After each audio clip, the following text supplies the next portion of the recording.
Muy, pero muy buenos días. Estamos nuevamente aquí en la ciudad de Rosario, en la República Argentina, transmitiendo Tiempo de Bendecir en este espacio del Pan Diario. Y con la conclusión final de un tema, el estar en su presencia. Comenzamos estos comentarios a partir de una expresión de Agustín de Hipona. Tú nos hiciste para ti y nuestros corazones no descansarán tranquilos hasta que no descansen en ti. Que nadie piense que la entrega absoluta de la voluntad de Dios rebaja la personalidad humana. El hombre no se degrada por esto, sino al contrario, eleva a su verdadera y primitiva dignidad de ser hecho a la imagen de Dios. Su desgracia yace en el hecho de su descomposición moral, en haber usurpado en forma antinatural el lugar que les corresponde a Dios. Su honor será demostrado por devolver el trono usurpado. Al exaltar a Dios por sobre todas las cosas, el hombre vuelve a hallar su propio perdido pedestal. Todo aquel que hace pecado es siervo del pecado. Juan 8:34. Tenemos necesidad de ser siervos de alguien, o del pecado o de Dios. El pecador se vanagloria de su independencia sin darse cuenta que es esclavo de los pecados que dominan sus miembros. El hombre que se entrega a Cristo cambia un amor cruel y despiadado por uno suave y gentil, un maestro cuyo yugo es fácil y ligera su carga. Habiendo sido hechos a la imagen de Dios, no debemos sernos difícil reconocerle y aceptarle como nuestro dueño. Dios fue nuestra primera habitación y nuestros corazones no podrán menos que sentirse en casa al retornar a nuestro antiguo recinto. Estuvimos viendo este tema de el estar en la presencia de Dios y, como decía, partíamos de un pensamiento, de una expresión de Agustín de Hipona. Agustín de Hipona es conocido en el mundo católico cristiano como San Agustín, y uno de los padres de la iglesia, y él escribió un libro que, si usted tiene oportunidad de conseguirlo o de leerlo, lo puede conseguir a través de la internet, que son las Confesiones de San Agustín. Es interesante ver la historia de este hombre, cómo fue pasando por todos los procesos, ¿no?, de un ser humano, hasta llegar a esta realidad de reconocer que verdaderamente solamente en Cristo podía hacer una transformación en su vida que estuviera acorde al agrado del Señor, y no solo eso, sino también encontrar su profunda paz que lo transformó luego en uno de los padres de la iglesia. Así que tenemos tantos testimonios como el de Francisco de Asís también, que personas que hicieron en su momento unas conversiones que realmente asombran. Ahora, cuando nosotros, en el tiempo actual que estamos viviendo, en este tiempo, en este momento, lo importante es hoy, ¿qué entendemos por iglesia? ¿O qué entendemos por casa de Dios? ¿O qué entendemos por cuerpo de Cristo? Realmente a mí me alarma ver algunas cosas que son actitudes que son muy preocupantes. Por ejemplo, hay algo muy común que se está dando y que se da en los distintos lugares, que es el juicio y el prejuicio de personas por distintas razones de aquellas cosas que ellos viven. A ver si me puedo explicar sin herir la susceptibilidad de nadie. Ayer le decía justamente a una querida pastora amiga que con un problema de de juicios, de condenas y de habladurías, de cosas que se producen por detrás, que no se dicen de frente. Yo le decía, sería muy bueno en un próximo mensaje poner unas cuantas piedras delante del altar y hacer aquello que hizo Jesús, ¿no?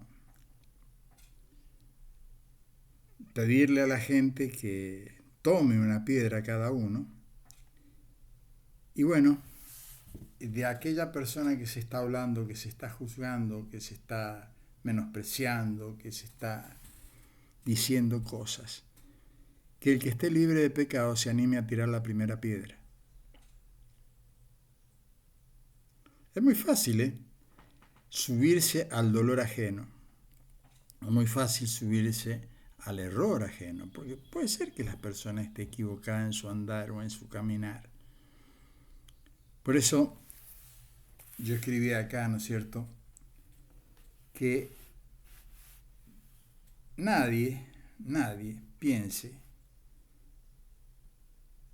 que la entrega absoluta a la voluntad de Dios rebaja la personalidad. Al contrario, el hombre no se degrada por esto, sino que se eleva a su verdadera y primitiva dignidad de ser hecho a la imagen de Dios. Nos olvidamos en este andar que la presencia de Dios produce un fruto. Cuando yo digo estar en su presencia, ¿no? Se utiliza mucho esta expresión para cuando una persona fallece. Bueno, está en la presencia de Dios. Yo la pregunta que me hago cuando decimos se fue a la presencia del Señor, mi pregunta es, ¿y dónde estaba antes de partir? ¿En la presencia de quién estaba? ¿O creemos verdaderamente que en algún momento podemos escapar a la presencia de Dios?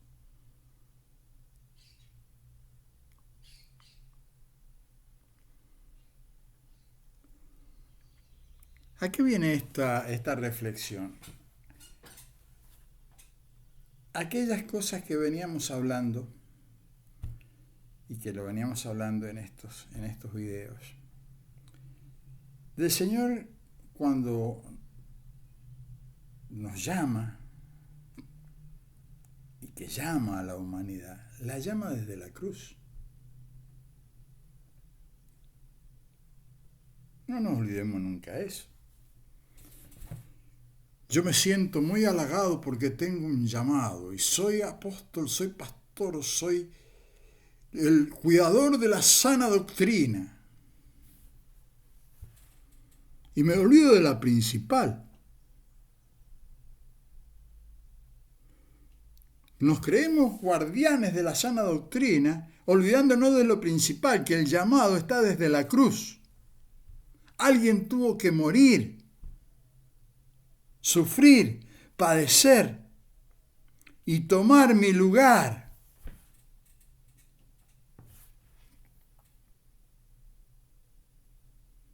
Morir y resucitar. ¿Puede algún ser humano que nació pecador ser el guardián de la sana doctrina? El único guardián de la sana doctrina es el Espíritu Santo de Dios.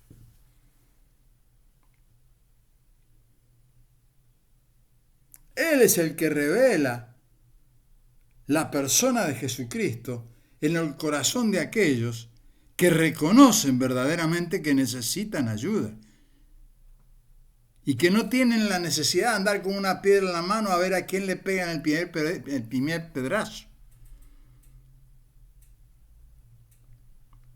Es fácil, hacerse del dolor ajeno, sea cual sea la condición de la persona, porque el pecado lo degrada moralmente al ser humano desde el principio. Y cada vez que nos ponemos en la situación de juzgar a otro, o de condenar a otro, o de hablar por atrás, no hacemos otra cosa que lo que hizo el diablo. Ese es el discurso del diablo. mezclar lo falso con lo verdadero, andar por atrás, sugerir cosas que dañan a las otras personas. Porque tarde o temprano las otras personas se enteran de esas cosas. ¿Y sabe qué es lo que sucede? Terminan yéndose de las congregaciones enojados con Dios. Y después decimos, ¿qué pasa? Que el templo se va vaciando de gente. Bueno, esas cosas pasan. Por eso se vacían. Porque el Señor va a enviar a sus hijos a que sean bien cuidados y amados. No golpeados, maltratados y mal hablados. O pretendemos tener templos llenos, relucientes, solamente con liturgia. Y mientras más ceremoniosa la liturgia parece ser que es más santa. O con rimbombantes oraciones y que tenemos oraciones que rozan la belleza poética. Creemos que Dios va a escuchar nuestros corazones cuando verdaderamente estamos juzgando y condenando al otro. Lo primero que tengo que sanar es eso. Porque a mí me contamina si tomo esa actitud.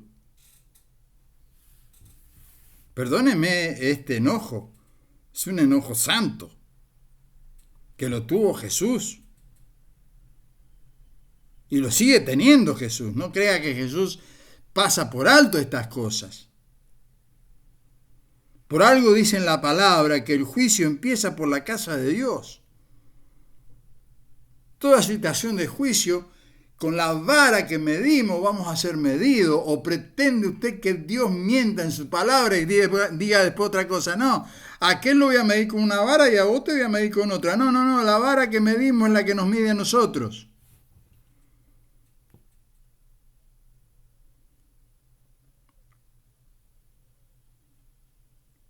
Y usted me dirá, ¿y por qué decimos estas cosas en este tiempo? Porque anhelo verdaderamente y profundamente que habitemos en su presencia.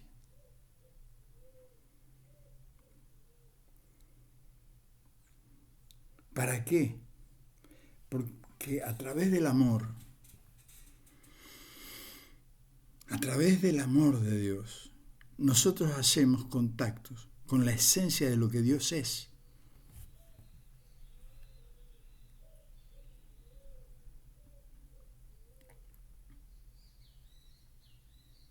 Yo escuché en una oportunidad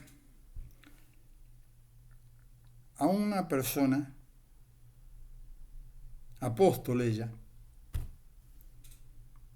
estar en una reunión convocando para una campaña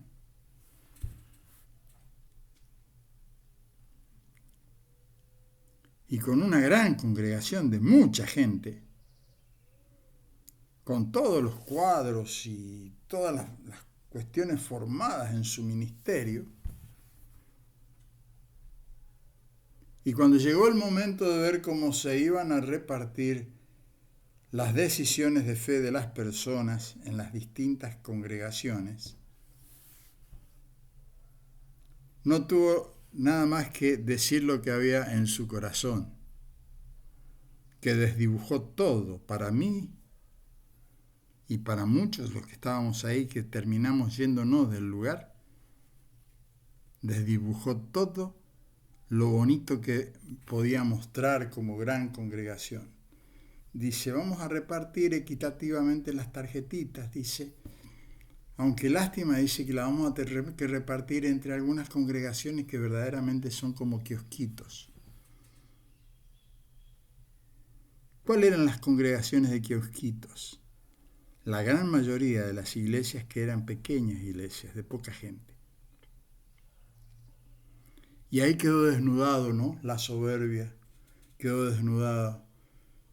Ahora, el tener una gran congregación no te está diciendo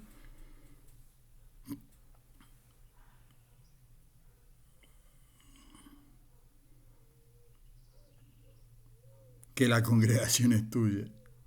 La congregación fue siempre del Señor. Y para Él una gran congregación de mucha gente o una pequeñita congregación de 5 o 6 personas, naciente, porque alguna vez esa gran congregación, conociendo la historia de esa gran congregación que les estoy hablando, en algún momento fueron unas poquitas personas que le creyeron fielmente al Señor y fueron siendo nutridas de una abundancia de cosas.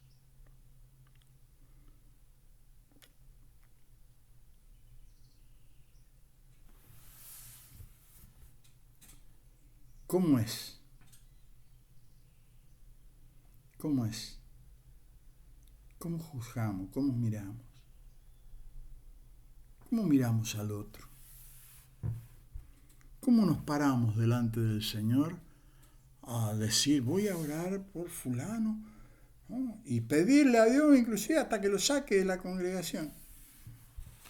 Porque a mí no me gusta, porque no rige con mi manera de cuidar yo la sana doctrina. ¿Y quién te puso por guardián de la sana doctrina? ¿Qué es la sana doctrina para vos?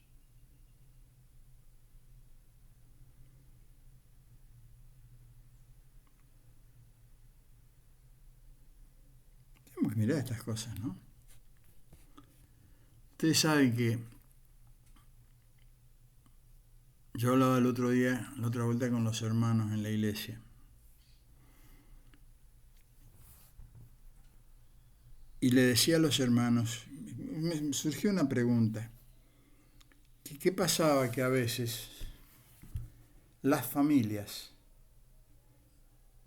nuestras familias, no quieren seguir estando con nosotros, compartiendo la misma fe en la misma iglesia que estamos? Sucede muchísimo esto. Hijos de pastores, hijos de líderes, que no quieren saber nada con la iglesia.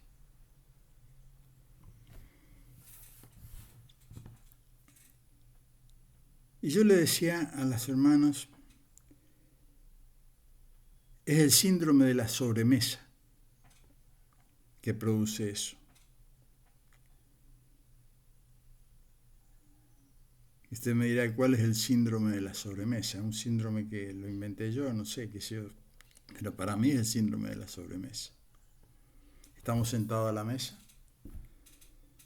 los niños chicos, venimos del culto, los niños escuchando nuestras conversaciones y sin ningún empacho en la sobremesa, empezamos a hablar del culto, pero después empezamos a hablar de los hermanos que están en la iglesia, de lo que me hubiera gustado a mí del culto, lo mal que hizo la pastora esto, yo lo hubiera hecho mejor, o el pastor esto, yo lo hubiera hecho mejor. Todo eso se va sembrando en el corazón del niño. Y cuando el niño llega a la adolescencia, después de haber escuchado años este comentario, y encuentra un poquito de libertad para la suya, no lo metes nunca más en la iglesia. Porque ya le sembraste todo ese veneno, siendo guardián de la sana doctrina.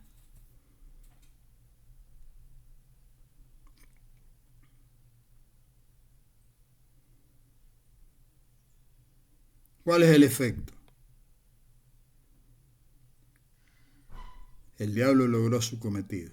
Infectó el corazón de una persona de odio, de rencor, de desamor, de falta de fe. Después revertir esa situación es tremendamente difícil.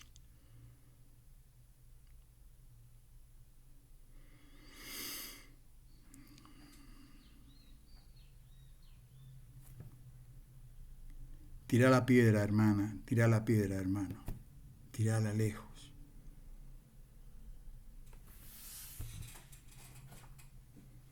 Porque cuando tires esa piedra contra alguien, te va a volver, pero va a volver de la mano del Señor. Con la misma vara que me diste vas a ser medido. Y después no sé si te podríamos asegurar de que estarías en la presencia del Señor cuando partes de esta tierra. No lo sabemos. Eso lo sabe el Señor. Es muy lindo hablar de la gracia y del beneplácito de la gracia y de la bondad de la gracia y del perdón de los pecados en la gracia. Y vivimos todas estas cosas descuidando nuestra alma con la bocota que tenemos.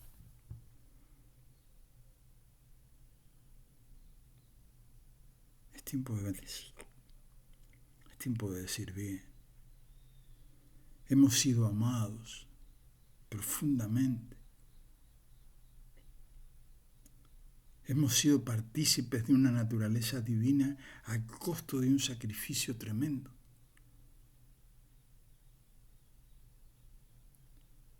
Para ser edificados en amor, no en juicio y condena.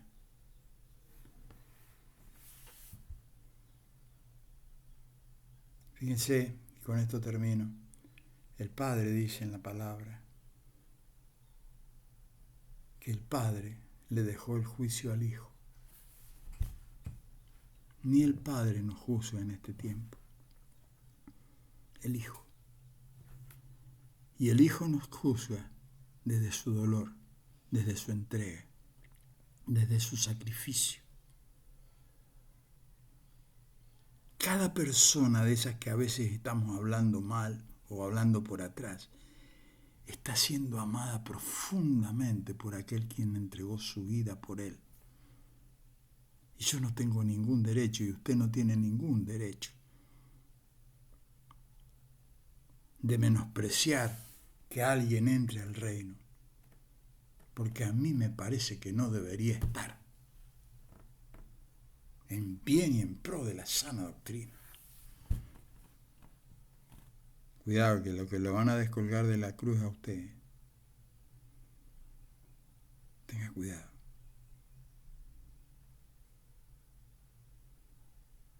Yo anhelo y deseo ver nuestras congregaciones plagadas de gente, pero de gente bien amada, bien cuidada, bien protegida. Si no, es entendible que el Señor las lleve a otros lugares donde van a ser amadas, cuidadas y protegidas. Es tiempo de bendecir. Padre, muchas gracias, Señor. Muchas gracias por lo que nos muestras cada día, Señor. Muchas gracias porque podemos acercarnos a ti, Señor, y buscar de tu ayuda, de tu dirección, de tu misericordia, de tu gracia, de tu verdad, Señor. Señor, ayúdanos. Ayúdanos a ver, ayúdanos a entender. Ayúdanos a comprender, Señor, que el prójimo, el próximo, es importante para ti. Tú diste la vida, Señor, resucitaste, para que nosotros tengamos vida y vida en abundancia, Señor. Ayúdanos, Señor, necesitamos de ti cada día. Mi familia te necesita, Señor, mis amigos, mis conocidos, que te conozcan, Señor, en la magnitud de tu amor, de tu gracia. Lo pido en el nombre de Jesús, Señor. Amén, amén. Tenga un hermoso, bendito día. Disfrute de la compañía del Señor.